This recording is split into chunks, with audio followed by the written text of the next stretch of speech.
میرا بندہ نوافل کے ذریعے سے میرا تقرب حاصل کرتا جاتا ہے کرتا جاتا ہے یہاں تک کہ میں اس کی آنکھیں بن جاتا ہوں جن سے وہ دیکھتا ہے، اس کے کان بن جاتا ہوں جن سے وہ سنتا ہے، اس کے ہاتھ بن جاتا ہوں جن سے وہ پکڑتا ہے، اس کے پاؤں بن جاتا ہوں جن سے وہ چلتا ہے۔ حدیث قدسی، اور سارے وہابی بھی مانتے ہیں اس کو، یہ نہ سمجھیے کہ یہ کسی صوفی کی بڑھ ہے، حدیث صحیح عند کل المحدثین۔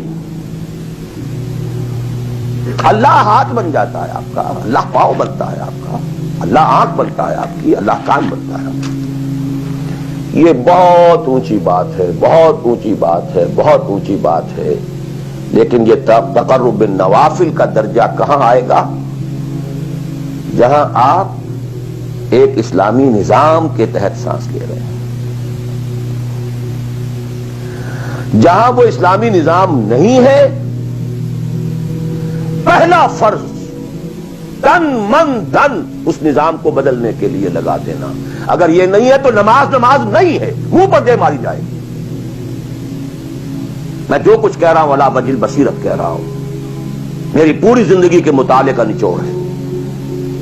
نماز منہ پر دے ماری جائے، روزے منہ پر دے مارے جائیں۔ You reconcile yourself to that system جو میری بغاوت کے اوپر مبنی تھا۔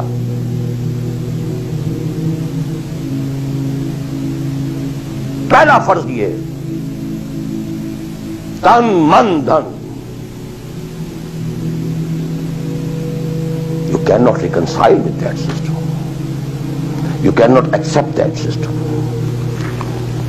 اس میں اپنے آپ کو اکوموڈیٹ کرنا، اس میں اچھے کیریئر تلاش کرنا، اس میں اچھی جائیداد بنانا، اس میں پیسہ جمع کرنا، اس میں اچھی سے اچھی بچوں کو ایجوکیشن تاکہ بہتر سے بہتر زندگی وہ بھی گزار سکیں، سب کا سب حرام، مطلقاً حرام۔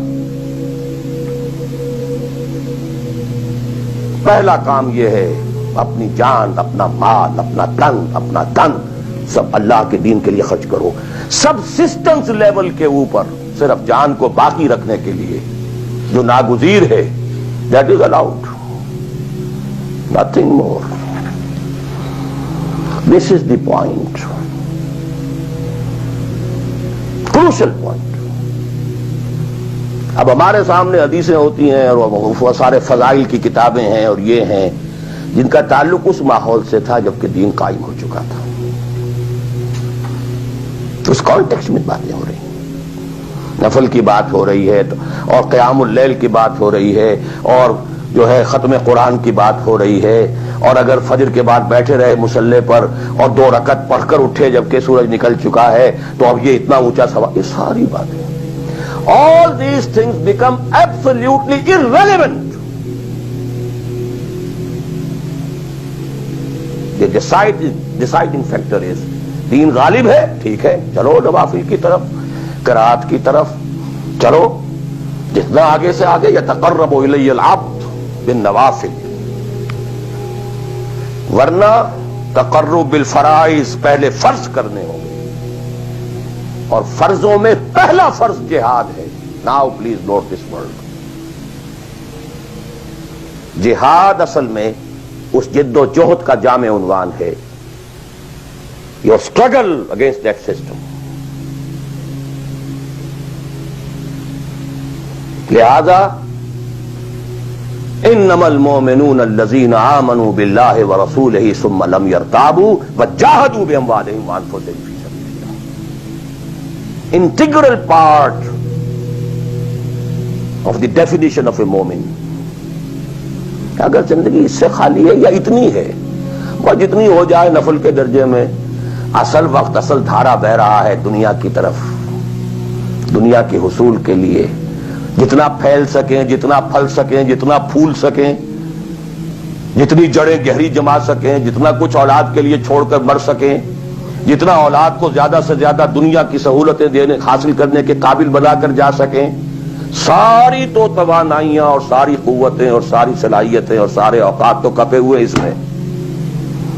اچھا آپ کو تھوڑا سا دین کا کام بھی، آخر دھوکہ تو اپنے آپ کو دینا ہی ہے نا.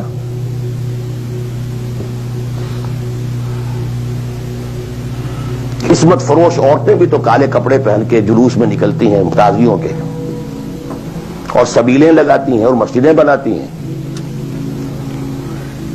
They have to deceive themselves. ڈاکو لوگ نہایت سفاک یتیموں اور بیواؤں کی سرپرستی کرتے تھے. ہمارے معاشرے میں جو بستہ الف بستہ بے کے غنڈے ہوتے ہیں, ان کے ہاں بھی نیکی کا, پن کا, خیر کا کھاتا ہوتا ہے. کسی طرح کچھ مذہبی ایکٹیویٹی ہے. اصل شے یہ ہے کس ماحول میں رہ رہے ہیں.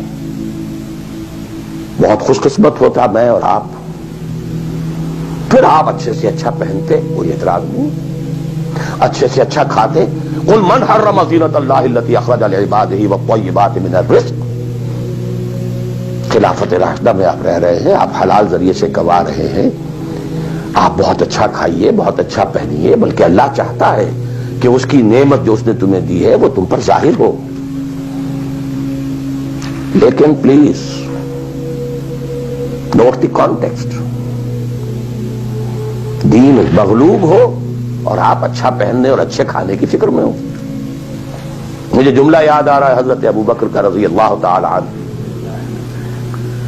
تھوڑا سا مسئلہ ہوا تھا کہ لوگوں نے کہا کہ زکوٰۃ ہم دیں گے لیکن زکوٰۃ ریاست کو نہیں دیں گے, اپنے طور پر خرچ کریں گے. حضرت ابو بکر نے فیصلہ کیا ان کے خلاف جنگ کا. حضرت عمر جیسی شخصیت بھی مشورہ دے رہی ہے کہ دیکھیں نہیں, 2 فرنٹ پہلے ہم نے کھولے ہوئے ہیں. جیش اسامہ کو بھی آپ نے روکا نہیں کہ جائے, حضور نے تیار کیا تھا. پھر جو مرتدی ہو گئے, کسی اور کو نبی مان لیا, ان کے خلاف تو جنگ کرنی ہی کرنی ہے. لیکن یہ تو صرف نماز بھی پڑھ رہے ہیں اور یہ زکوٰۃ کا بھی انکار نہیں کر رہے, صرف ہمیں نہیں دے رہے ہیں. تو ان کے ساتھ ذرا مصلحت کا تقاضا یہ ہے کہ کچھ نرمی کی جائے. ان کے بڑے پیارے الفاظ تھے, ایبدل الدین وانا حی.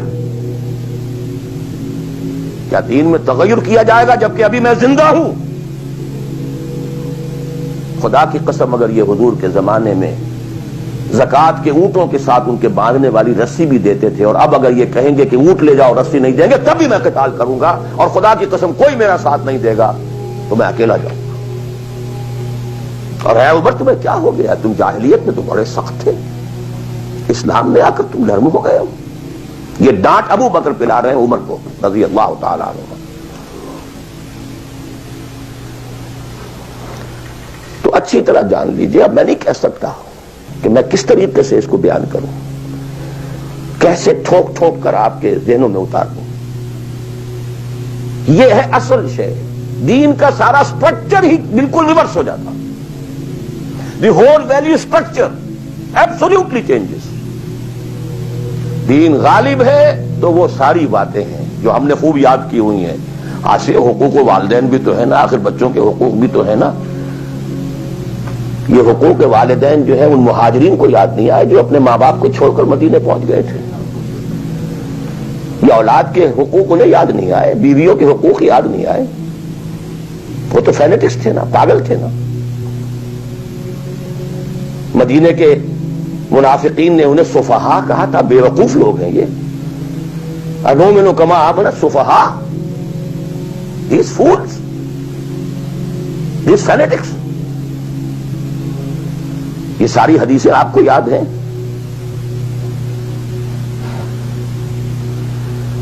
فرق ہے, اسلام غالب ہے تو مسئلہ کچھ اور ہے. اچھا کھائیں, اچھا پہنیں, نوافل ہے, نوافل پر نوافل ہے. جتنی ترقی کیجئے, دنیا میں کرنا چاہیں دنیا میں کیجئے, روحانی ترقی کرنا چاہیں روحانی ترقی کیجئے. سارے میدان کھلے, علم میں, پروفیشن میں, کسی خاص فن میں ترقی کرنا چاہے کیجئے. دین غالب نہیں ہے اور آپ خود 50%, 60%, 70%, 90% کافر ہیں, اس لیے کہ اس ماحول کا جز ہیں اس میں کفر کا نظام ہے. تو پہلا کام تو اپنے آپ کو اس کفر سے نجات دلانا ہوگا. پھر نماز بھی اسی کے لیے ہے. وَاسْتَعِینُوا بِالصَّبْرِ وَالصَّلَاةِ، مدد حاصل کرو نماز سے. کس کام کے لیے مدد حاصل کرو؟ the mission to make the deen of Allah supreme. ان اقیموا الدین. نماز اس کے لیے سبسروینٹ ہے، اس کے لیے مدد ہے. روزہ اسی کے لیے جنگ کرنے کی صلاحیت پیدا کرنے کے لیے ہے. اس لیے 23ویں رکوع میں سورہ بقرہ کے روزے اور رمضان کے احکام ہے، 24ویں رکوع میں قتال شروع ہو گیا. قاتلوا فی سبیل اللہ الذین یقاتلونکم. اور عرب جو ہیں وہ روزہ رکھواتے ہی صرف گھوڑوں کو تھے، خود تو رکھتے ہی نہیں تھے، چونکہ گھوڑے کو استعمال کرتے تھے لوٹ مار میں، غارت گری میں، جنگوں میں. اور گھوڑا ہے نرم نازک مزاج جانور، پیاس برداشت نہیں کر سکتا، بھوک برداشت نہیں کر سکتا. اونٹ تو کر جاتا، چاہیے تھا انہیں گھوڑا. لہذا گھوڑے کو عادی بناتے تھے دھوپ کا، پیاس کا، بھوک کا، تاکہ ایسا نہ ہو کہ مارکے کا وقت اور گھوڑے صاحب جواب دیے بیٹھے ہوں تو سوار کیا کرے گا. تو ساما یسومو عربی زبان میں گھوڑے کے لیے تھا، انسانوں کے لیے تھا ہی نہیں.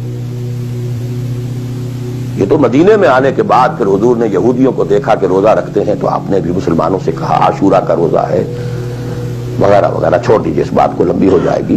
یہ ساری چیزیں اصل میں ہیں اس مقصد کے